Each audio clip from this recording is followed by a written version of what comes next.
আবারও প্রশ্ন করতে চাইলে করতে পারেন, পাল্টা প্রশ্ন করতে চাইলে করে ফেলেন, আমরা আপনাকে ভালোবাসি।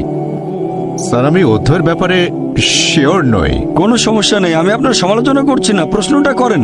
আর আমি এখানে সঠিক কথাগুলো বলছি, আপনি যদি ভুল রেফারেন্স দিয়ে থাকেন তাহলে আমি সেটাকে শুধরে দেবো। বলছি না যেটা আপনাকে জানতেই হবে, আপনিও কম্পিউটার না, আমিও কম্পিউটার নই। তবে আমার মনে হয় এটা আছে 8 নম্বর সূরাতে। সম্ভবত সূর্য পৃথিবীর চারপাশে ঘুরছে। কোরআনের কোথাও এটা বলা নেই, আপনাকে আমিই বলছি। যে আয়াতটা বলেছেন সেটা সূরা আম্বিয়া অধ্যায় 21 আয়াত নাম্বার 33। তসলিমা নাসরিন এটা বলেছিল, এছাড়াও ইসলামের অনেক সমালোচকও বলেছিল। অধ্যায় 8 মানে সূরা আনফালের কোথাও বলা হয়নি যে সূর্য ঘুরছে, কোন আয়াতেই বলছে না সূর্য ঘুরছে। এর কাছাকাছি যে আয়াতটা পাবেন, যদি আরবি না জানেন তাহলে কোরআনের অনুবাদ পড়েন, এটা সূরা আম্বিয়া। আপনার রেফারেন্সটা ছিল কাছাকাছি, মাত্র 11টা আয়াতের পার্থক্য।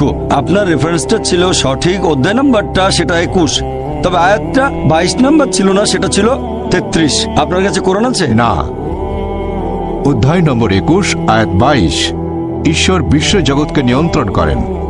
আচ্ছা, আরেকটা, ঈশ্বর মহাবিশ্বকে নিয়ন্ত্রণ করেন। এখন আমি আপনাকে বলি, বিজ্ঞান এখনো এতটা উন্নত হয়নি যে আল্লাহ সুবহানাহু ওয়া তাআলা সম্পর্কে কিছু জানাতে পারবে। একটা লেকচার দিয়েছিলাম, is the Quran God's word, সেখানে বৈজ্ঞানিকভাবে প্রমাণ করেছি যে আল্লাহ সুবহানাহু ওয়া তাআলা আছেন। ভলান্টিয়ারদের অনুরোধ করবো ওনাকে একটা ভিডিও ক্যাসেট দিতে। ভাই আশরাফকে অনুরোধ করছি, আপনি ভলান্টিয়ারদের বলেন আমি আপনাকে গিফট করব একটা video cassette, is the Quran God's word. সেখানে বেশ কিছু বৈজ্ঞানিক বিষয় নিয়ে আমি বলেছি, আর আমি প্রমাণ করেছি বিজ্ঞান দিয়ে যে আল্লাহ সুবহানাহু ওয়া তাআলা অবশ্যই আছেন। তাই আজকের বিজ্ঞান আর সেরা বিজ্ঞানীরা ঈশ্বরকে তারা বাদ দিচ্ছেন না, তারা ঈশ্বরের নকল রূপগুলো বাদ দিচ্ছেন। লা ইলাহা, তারা আল্লাহকে বাদ দিচ্ছেন না, বরং ঈশ্বরের নকল রূপগুলোকে তারা বাদ দিচ্ছেন। লা ইলাহা ইল্লাল্লাহ। বুঝলেন? পৃথিবীর সেরা বিজ্ঞানীরা এটা বলছেন।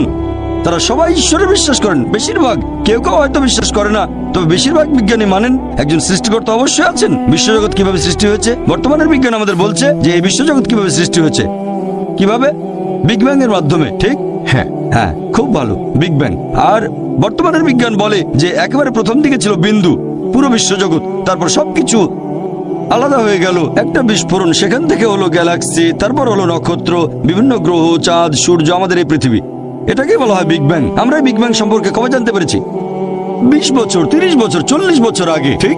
হ্যাঁ, ঠিক। আল্লাহ পবিত্র কোরআনে বলেছেন সূরা আম্বিয়া অধ্যায় নম্বর 21 আয়াত নম্বর 30, আল্লাহ 1400 বছর আগে বলেছেন, আল্লাহ বলেছেন যে অবিশ্বাসীরা কি এটা দেখে না আকাশমণ্ডলী আর পৃথিবী ওতপ্রোতভাবে মিশেছিল? অবিশ্বাসীরা কি দেখে না আন্না সামাওয়াতি ওয়াল আরদা, যে আকাশমণ্ডলী ও পৃথিবী মিশেছিল, আমি তাদের পৃথক করে দিলাম? তাহলে আল্লাহ বলছেন আকাশ আর পৃথিবী একসাথে ছিল, আমি তাদের আলাদা করে দিলাম। বিজ্ঞানীরা এখন এই বিগ ব্যাং সম্পর্কে বলছেন, আর কোরআন 1400 বছর আগেই সেটা সংক্ষেপে বলেছে। কথা কে বলতে পারেন? বিজ্ঞান তো সে সময় উন্নত ছিল না। কে? আমাদের স্রষ্টা। এভাবে পুরো একটা লেকচার দিয়েছি।